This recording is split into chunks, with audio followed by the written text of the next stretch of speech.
Okay, so now we understand that. Now it doesn't mean we have to don't work on that. We have to work on our body, but the same way it works on the local, on a unit level, it has to work all over the world. So we spoke about Israel and the nations, and the goal of Israel is to be a light into the nation. The light is the head, and the nations is the more darkness part. Unfortunately, the Jews have first to become a light for themselves, right? Well, and then we can be a real light.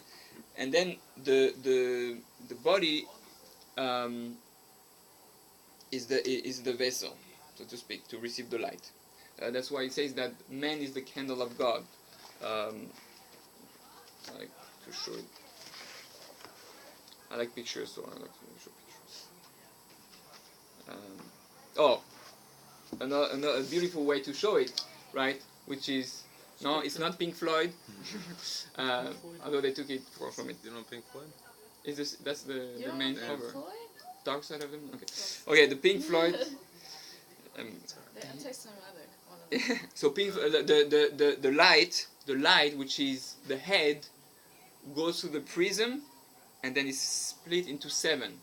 The 3 head sphirot, which is the highest concentration of light, where there's pure white, right? If you put the light through the prisms, it's split into 7, and those are the 7. That's the rainbow with the 7 nations, right? So the same concept, that out of the light has to come 7.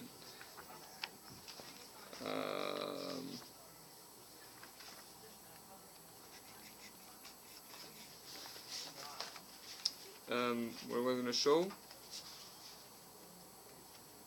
the candle. Where's the candle? Oh, that should be close to that. Here. Okay, that's more for Hanukkah, but well, everything's connected. This is man, like we said. So man, they have the 7. 7 is the cup, so to speak, or the wax, so to speak, that receives the light, and then the 3 upper is the flame, which is the sphere, which is the head. So we are. So man is Ner Hashem Nishmas Adam, that the candle of God is man's soul, right? So same concept. So how do we understand how those power works, right? I need to rectify those 10 powers. I need to rectify, to unify them and understand how my body works, all those desires that are in me, all those emotions, all those thoughts, right? And how do I harmonize them and how do I fix them? So when Adam Rishon sinned, there was a need for people to come and be the founder of each one of the 10 sphirot. So the first 3 are usually represented by Adam. The top sphira is Adam, then Noach and Shem. Okay. Noach's son, right? Noach's, yeah. So those are the 3. We don't speak so much. I mean, in terms of sphirot about them because it's beyond. Usually we try to work more from the 7 because once you fix your body, meaning you're not. You have that famous pasuk Sur Mera ve'asetov, meaning remove yourself from evil and then do good. The most simple and easiest process in order to fix yourself is to separate yourself first from evil and then do good. Sometimes you have to do when it's too hard, you do good, and hopefully you're so busy with the good you don't have time to deal with the evil. But you need a lot of good force to do that. So some people, they go to yeshiva and they become just filled with good, and then when they go out in the world, they have enough strength to, even though they didn't refine themselves too much. But it doesn't always work. Usually the right way is to fix your character traits first. So the 7, by the way, that's where the 7 cardinal sins comes from a Christian. Same thing, because the lower part of the body, what the body wants. Okay. Let me say something here. So 7. Who came first? Avraham, which corresponds to Chesed. We're going to explain each one. I don't know if today, maybe in the next time, but we'll see how much time we have. First, Chesed, which represents love, is Avraham. Avraham is the one that understood that God is pure love. That one of the way that God is represented in the world, one of the forces that is in the world, is the power of giving and loving. So each time, now remember I said, one of those 10 spheres exists all over the world, in everything, in the table, in you, in the constellation. Each time you activate giving, which is love with the power of chesed, which is Abraham who became the pioneer of that, who turn on that light of love into the world, then you bring that light all over the world where you have that thing. Meaning any bubble or sphere of chesed becomes illuminated. So meaning if right now, don't be scared, Jesse. But right now I start to love you, right? So the world start to be filled with love, more love all over. Because I activated this, and this is like on the computer. It's like it sends, or like a multiple text message or email, right? It sends to all the things connected to love. So I activate all the hearts. Then comes Yitzhak, which is Gvura. Yitzhak understood that the power of love is awesome and beautiful and it's great, but it needs some kind of limitation. Because if I love you only, it's not good. He said something and he said nice. What does the word nice mean? It means foolish. Who? He said that like the word nice means Oh. foolish in Latin. Because it's not really real love. The root of the word nice means It's like foolish. the etymology of nice. Oh, interesting. It means foolish. Yeah. And it's nice. I'm nice. It's nice with me. Yeah. It's not. Has to be love. Amour. Okay. So Yitzhak is directing the love in a way that is healthy, because you can love a child too much and you can spoil him. Yeah, do whatever you want. Yeah, I love you. That's not good, because the child is used to just receiving. You just receive, you become a taker. So you have to learn to direct the light the right way. Then comes Yaakov. So sorry, Yitzhak is limitation, right? When you reduce the amount of love, when you direct, confine, but too much light, conceal, or too much limitation is unhealthy, right? Constriction can be dangerous, too dark, not enough giving. And the person has to feel the love. If you don't give enough, also not good.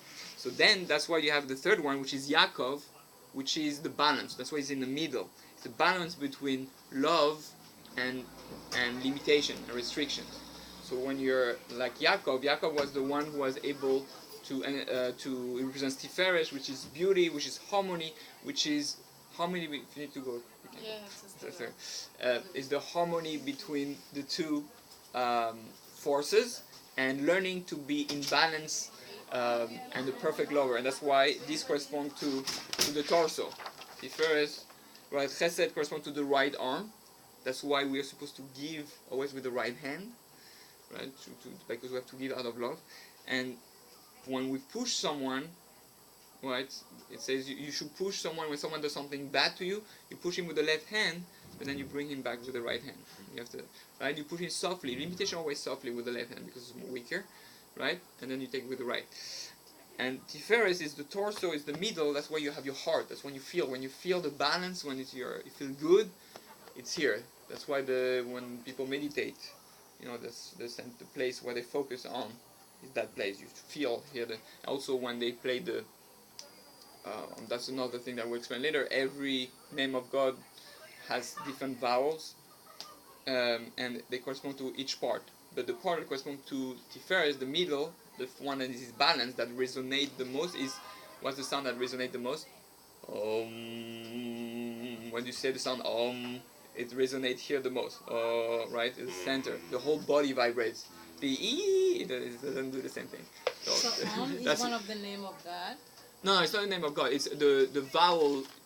The name of God can be pronounced with many different vowels, right? We don't say the real name of God, but the one Yud, K, Vav, K, right? Let's see what. So is not one of the 72 names, right? No, it's not the name. It's the vowel. Oh. A sound. It's a sound. Why don't we say certain names? Very good question. So we actually say most of the names of God. We can say Adonai. We can say Elohim, something like that. But well, Hashem, yeah. But we can only say it when it's for learning or for praying. The only name that we don't say, one of the main name, not the only name, but one of the most important name not to say is the one that is Yud. This one. This name. Like that. Yud and Hey and Vav and Hey. This one we don't pronounce. That's the, so to speak, the name that contains everything, when everything is fixed, when the 10 Sfirot are in perfect harmony, right? So why we don't say it? Because it's like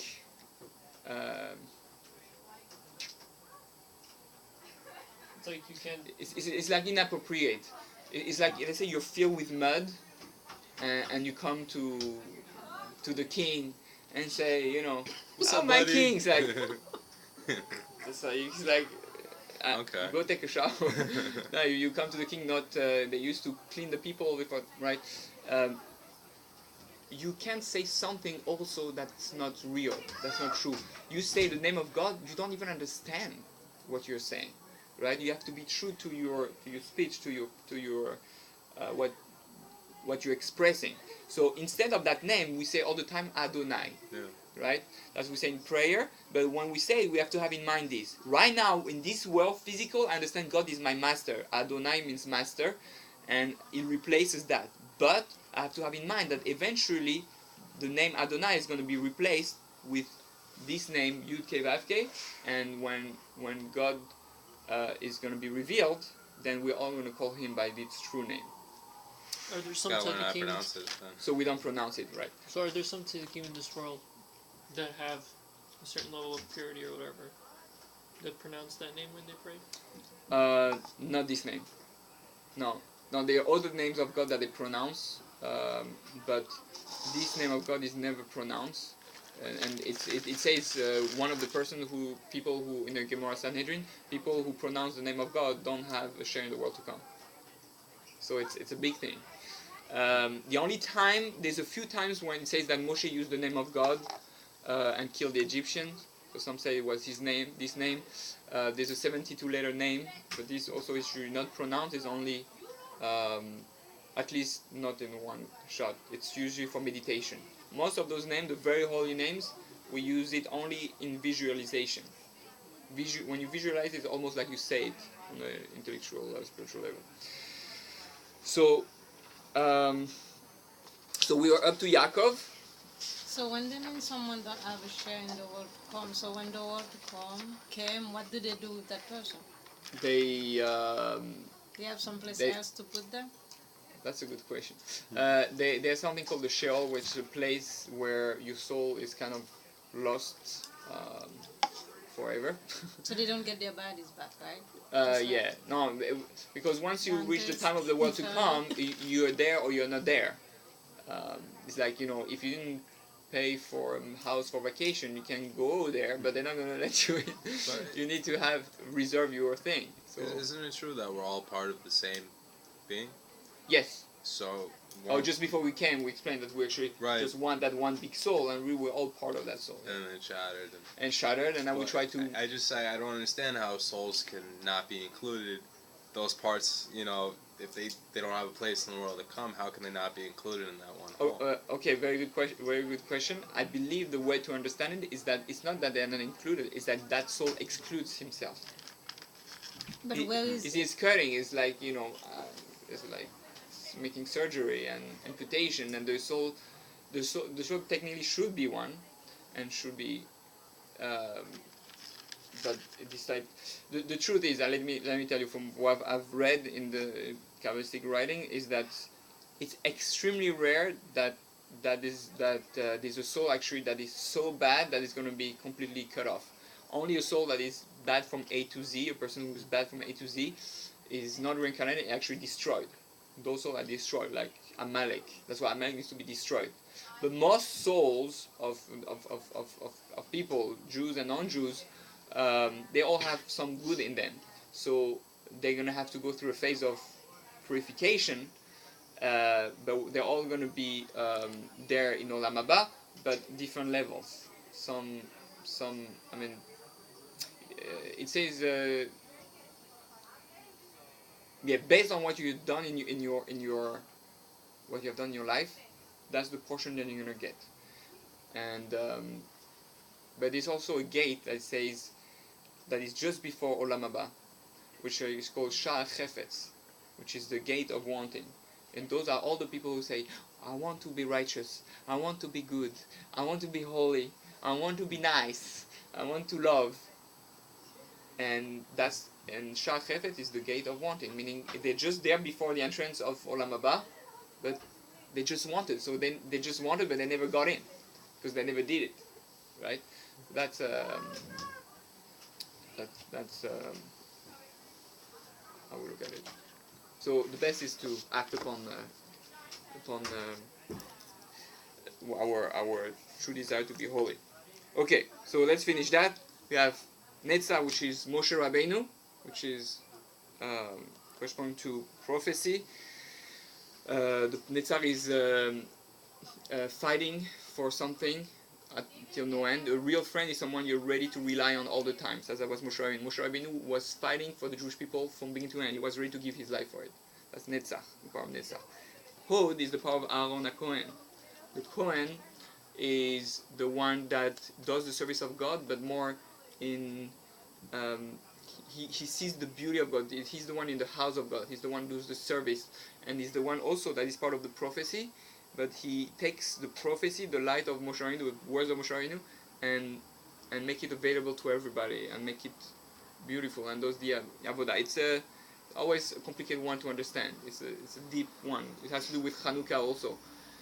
I mean, but it has to do with the avodah of the Bet HaMikdash, the Kohen, and Chanukah. We'll explain more later. It's the light in the darkness. It's the conceivable light, so to speak. Moshe is revealed on the exposed. Aaron is more behind, I think. Yesod is Yosef. Yosef HaTzadik, which is the Tzadik is represented here because it corresponds to the. By the way, this is the right leg, left leg, and this is the genitals. So it represents the foundation, the Tzadik, because the one who controlled his sexual desires is able to have control of most of his desires. So that's Yosef. That's why Yosef is the one who had that temptation with the wife of Potiphar, and he was able to withstand the test. And then you have Malchut, which are the feet, which correspond to King David. Malchut is royalty, and royalty is the ability to take all the different parts and make it stand and make a kingdom out of it. Right? It takes everything. Right. So, yeah. Right. Okay. So that's basically how it works. Our job, and we have a little piece. So each one of them showed us what each sphera is, what each power is in the human being, and now they kind of made. Imagine those balls fill up to 70% or 80% with light, and there's about 20 or 30% of light missing in each one of them to be complete. And that's in every human being is part of filling up those things. We have learned from them how to how to do it, and we have to fill up the keli, the vessel, with the rest of the light that needs to be done to be filled so that the world becomes fixed. So each of us has a droplet to fill a portion of that which is missing in those. That's right.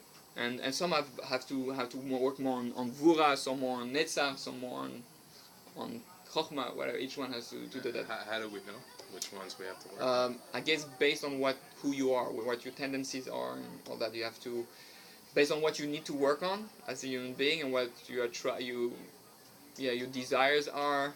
I met a guy last time. He said he's not interested in looking at other girls.